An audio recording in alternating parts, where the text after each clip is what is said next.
سیدنا امام حسین رات کے وقت اپنے گھر والوں کے پاس آتے ہیں. یہاں سے شروع ہوتی ہے داستان. اپنے گھر والوں سے کہتے ہیں آؤ اب ہمارے لیے مدینہ تنگ ہو گیا ہے, یزید کی سختیاں بڑھتی چلی جائیں گی, اس کے ظلم کی داستانیں اب رقم ہونا شروع ہو چکی ہیں. اپنے گھر والوں سے کہا ہم سب ہجرت کر رہے ہیں مدینہ طیبہ سے. سب نے پوچھا کہاں جا رہے ہیں؟ کہا مکہ مکرمہ جائیں گے, وہاں جا کر کے حرم کعبہ میں رہیں گے. حرم کعبہ میں کوئی جنگ و جدال نہیں کر سکتا, قتل و قتال نہیں کر سکتا, حرم کعبہ میں جا کر رہیں گے. آپ اندازہ کریں رسول پاک نے ہجرت کر کے مکہ کو چھوڑ کر مدینہ آباد کیا.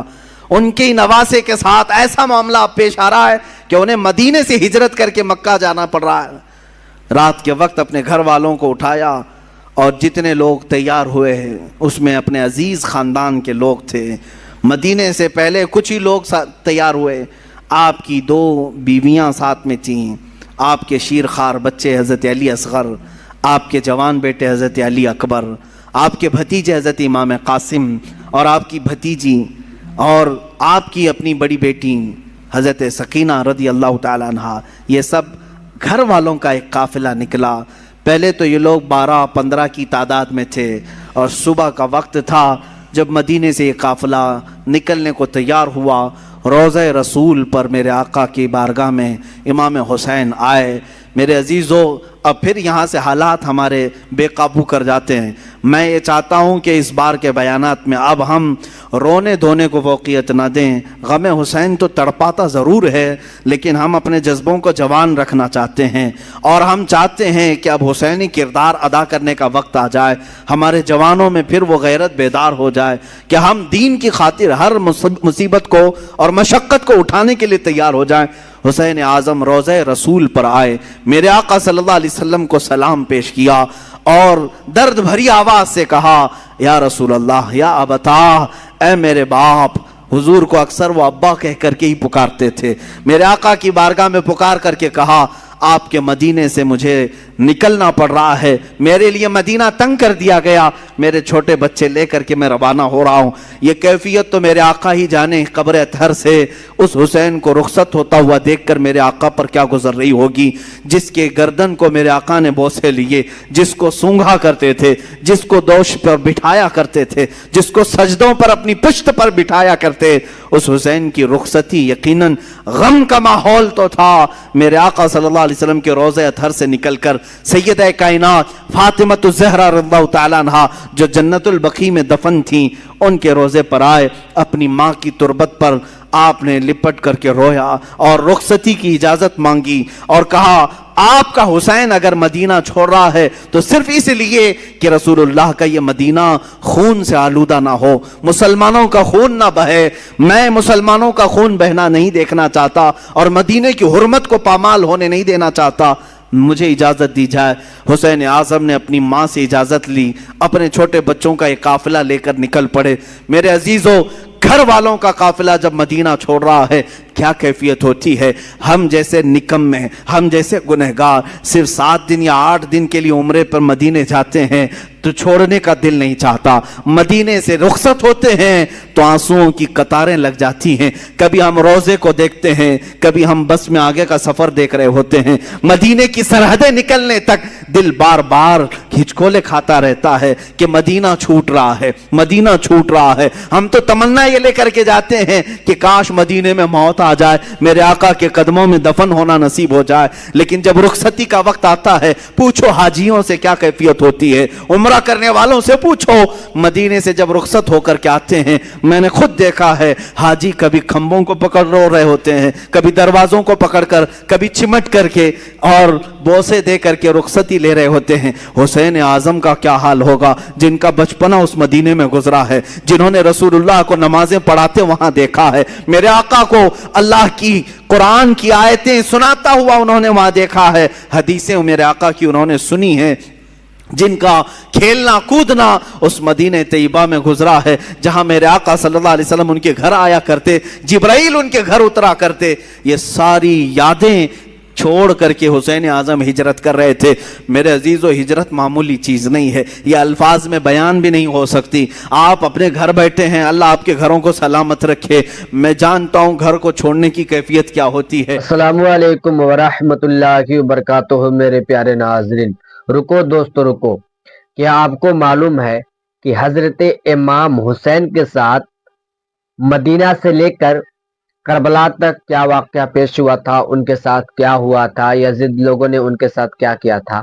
آپ کو معلوم نہیں ہے، لیکن محرم کا مہینہ شروع ہو چکا ہے اور آپ حسینی ہونے کا دعویٰ کرتے ہیں کہ میں کٹر حسینی ہوں، تو آپ ایسے حسینی نہیں ہوں گے۔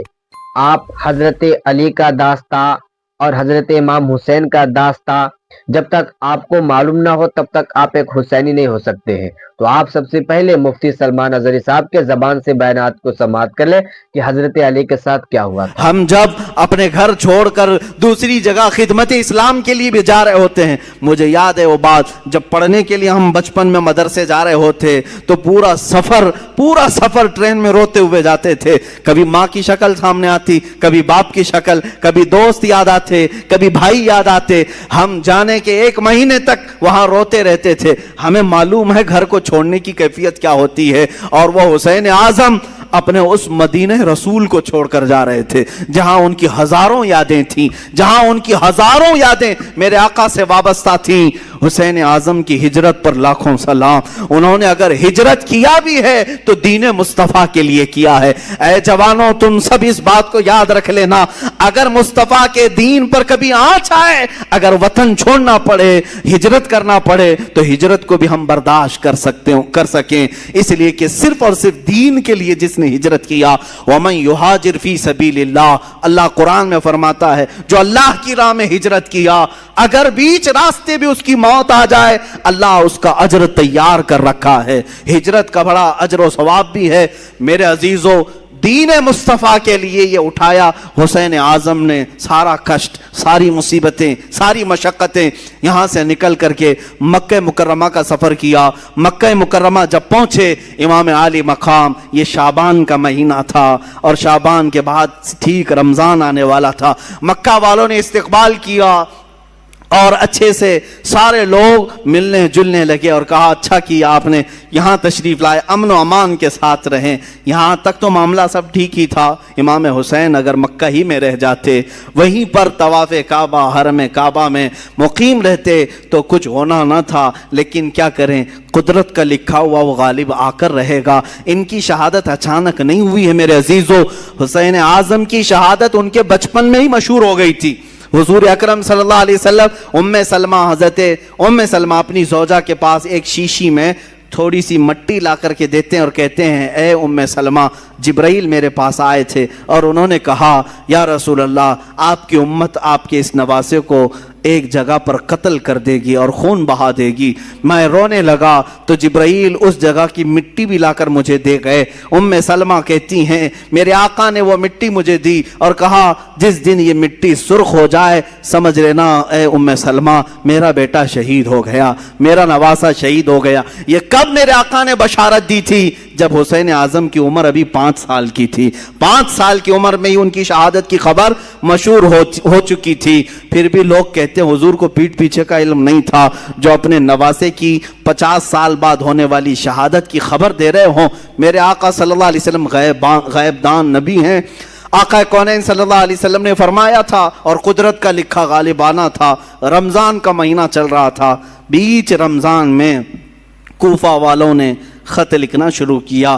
یہ کوفہ شہر ہے کیا؟ یہ سارا ماجرا یہ کوفہ میں آ کر کے اٹکتا ہے۔ کوفہ والے ایک ایسا شہر ہے جس کو تقریباً 14 یا 16 ہجری میں بسایا گیا تھا، اور ان لوگوں کی فطرت میں اس طرح عیب نکالنا یا فوراً کسی کا ساتھ چھوڑ دینا، یہ دغا بازی پہلے سے رہی اور شاید آج تک بھی ہوگی، آج تک بھی رہی ہو۔ کوفی لوگ اس طرح کی دغا بازیاں کرتے رہے، لیکن وہ شیعان علی میں سے تھے، حضرت علی کی محبت کا دعویٰ کرتے تھے۔ تو حضرت امام حسین کا مدینے سے ہجرت کر کے مکہ آنا جیسے ان کو پتہ چل گیا کہ امام حسین نے یزید کی بیعت نہیں مانی، تو کوفہ والے بھی یزید کو نہیں مانتے تھے۔